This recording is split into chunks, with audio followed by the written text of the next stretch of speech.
MegaPodTastic. Good morning, MegaPodlings. Krazy Joe here, coming to you from the old AMC. I am going to see Annabelle Comes Home, and we are going to have to keep this preamble rather short tonight because I'm late. The movie technically started 18 minutes ago.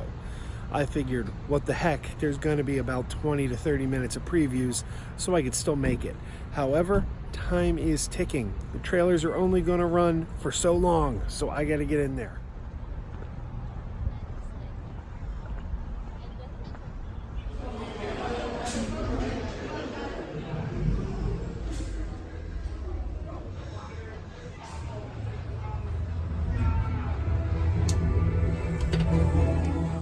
Let's talk about Annabelle Comes Home. This is the 7th film in the Conjuring franchise and the 3rd film in the Annabelle franchise.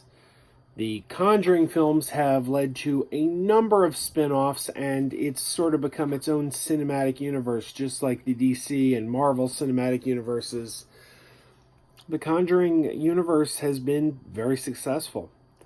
Started with The Conjuring 1, which led to the spin-off Annabelle. Annabelle eventually led to the spin-off The Curse of La Llorona. I'm still not clear on how you pronounce that. Conjuring 2 comes out. That led to The Nun.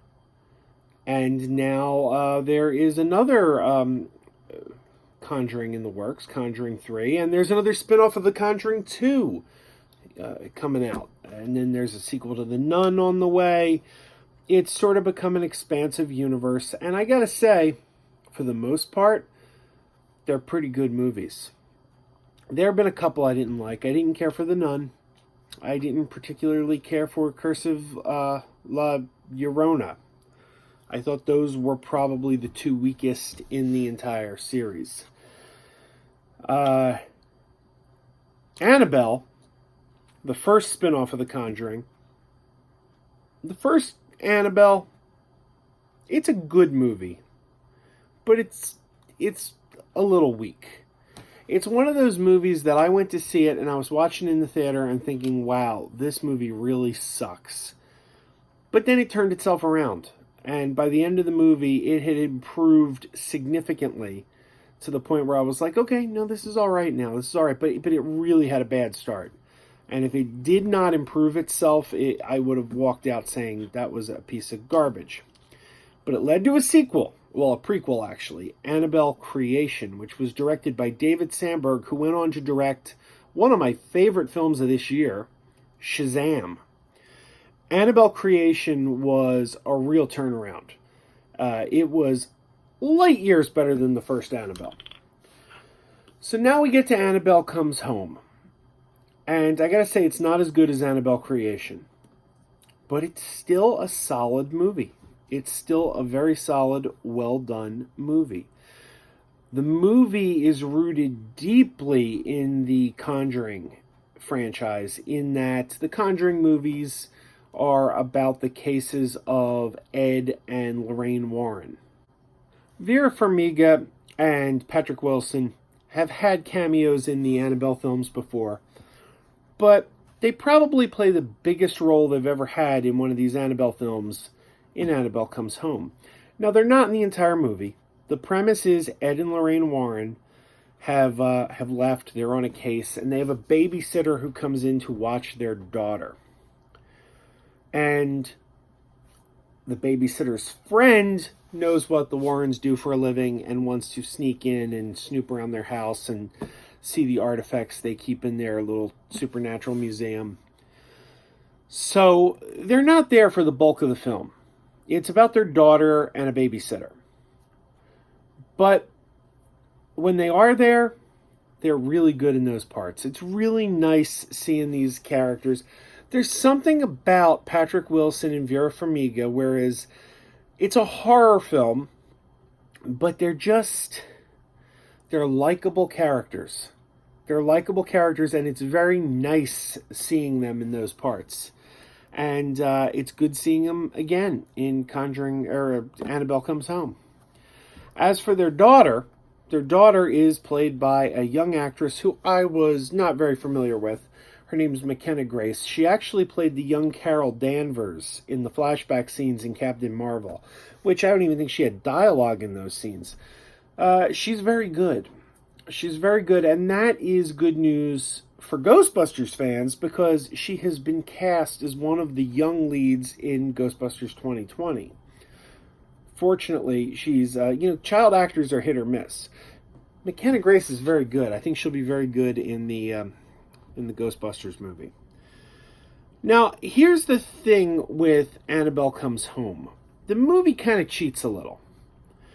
The full thrust of the movie is supposed to be Annabelle, right? Annabelle's the main character or the main villain of the film. So you kind of go in expecting an Annabelle movie because it's called Annabelle Comes Home. But this movie cheats a little bit because it really plays up the fact that's been mentioned in the other movies that Annabelle is a conduit or she attracts other spirits. Other spirits are attracted to Annabelle. So this film really, a lot of the menace that we see in this film comes from other spirits, not from Annabelle. Because they're drawn towards Annabelle. It's done well. It's effective. It plays like a haunted house story. And that might be a little bit of a cheat. Because the movie's called Annabelle, you might be thinking, well, Annabelle should be the main villain, but we get a lot of these little other spirits in there. But the bottom line is it works, and it's entertaining, and it's good. I do have a feeling that they're setting up their next spin-off, because the Conjuring universe has been so successful with spin-off films. There's a character called the Ferryman, and I would not be surprised if within the next 2 months, we get word that Warner Brothers is working on a spin-off about the Ferryman. I'm expecting it. So anyway, the movie's solid. It's good. It's well done. It's better than the first Annabelle. It's one of the better films in the entire Conjuring universe. I like this movie. I recommend this movie. If you like the first two, you're probably going to like this one. Check it out. Annabelle Comes Home. And it's great seeing Patrick Wilson and Vera Farmiga play those roles. Anytime they want to play those roles, I want to watch. And and the real Lorraine Warren passed away quite recently. And it's nice to see that they dedicated this movie to her memory. So, rest in peace, Lorraine Warren. And go check it out. If you like that kind of thing, go check out Annabelle Comes Home. I like it. I'm recommending it. Keep wearing those pajamas. Keep wearing those pajamas with the plastic feet. Keep wearing those pajamas. Tell everyone you meet. Keep wearing those pajamas with the back door flap. Keep wearing those pajamas. Don't open, it's a trap. Oh no, it's a trap. Some people call them PJs, some people call them jammies. They can come embroidered with big money and no whammies. They can have 100 tiny commander Adamas, but no matter how they look, just keep on wearing those pajamas. Keep on wearing those pajamas. Keep wearing those pajamas. And now we're having fun. Keep wearing those pajamas. And now the song is done.